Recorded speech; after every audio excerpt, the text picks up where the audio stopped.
আসসালামু আলাইকুম, hello viewers, welcome করছি সবাইকে। কেমন আছেন আপনারা সবাই? আমি আলহামদুলিল্লাহ ভালো আছি। আজকে আমি কি রান্না করেছি সেটাই আপনাদের সাথে শেয়ার করছি। তো চলুন শুরু করি। চুলায় একটা প্যান বসিয়ে দিয়েছি, তাতে আমি পরিমাণ মতো তেল দিয়ে দিয়েছি। এরপর তেলটা যখন গরম হয়ে এসেছে, এখানে আমি বেশি করে পেঁয়াজ কুচি দিয়ে দিয়েছি আর দিয়ে দিয়েছি আস্ত গরম মশলা। এরপর আমি নেড়ে চেড়ে ভেজে নিচ্ছি পেঁয়াজগুলোকে। পেঁয়াজগুলো যখন ভাজা হয়ে এসেছে, এখন আমি এখানে অ্যাড করে দিচ্ছি 1 চামচ রসুন বাটা, 1 চামচ আদা বাটা, 1 চামচ জিরা এবং ধনিয়ার গুঁড়ো। মশলাগুলো দিয়ে আমি ভালো করে নেড়ে চেড়ে একটু ভেজে নিচ্ছি, যাতে রসুন আদার যে কাঁচা স্মেলটা থাকে সেটা যাতে চলে যায়।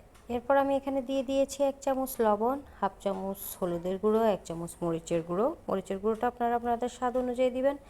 এরপর আমি নেড়ে চেড়ে মশলাগুলোকে কষিয়ে নিব।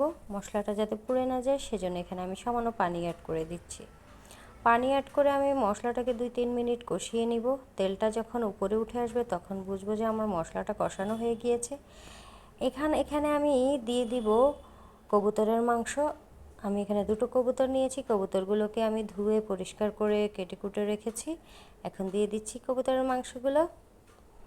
কবুতরের মাংসগুলো দেওয়া হয়ে গিয়েছে। এখন মাংসগুলোকে মশলার সাথে একটু নেড়ে চেড়ে কষিয়ে নিব 3-4 মিনিটের মতো। কবুতরের মাংসে প্রচুর পরিমাণ ভিটামিন থাকে, প্রচুর পরিমাণ আয়রন থাকে। যাদের রক্তশূন্যতা তারা কবুতরের মাংস খেতে পারেন। তো আমি ঢাকনা দিয়ে দিয়েছি। এবার আমার মাংসটা কষানো হয়ে গিয়েছে। আমি মাংসটার সাথে একটু আলু দিব। তো আমি আর একটু পানি দিয়ে দিচ্ছি। পানি দিয়ে মাংসটাকে কষিয়ে নিয়েছি।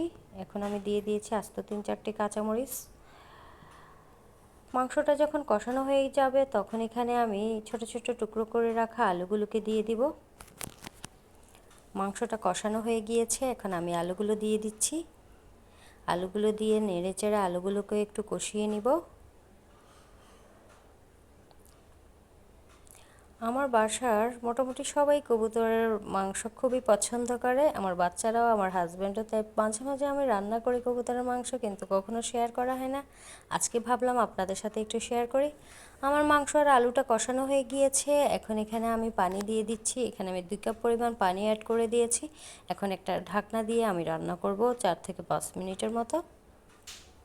কবুতরের মাংস আমি বেশি ঝোল রান্না করব না, রাখবো না। তো আমি মাখা মাখা ঝোলে রান্না করব।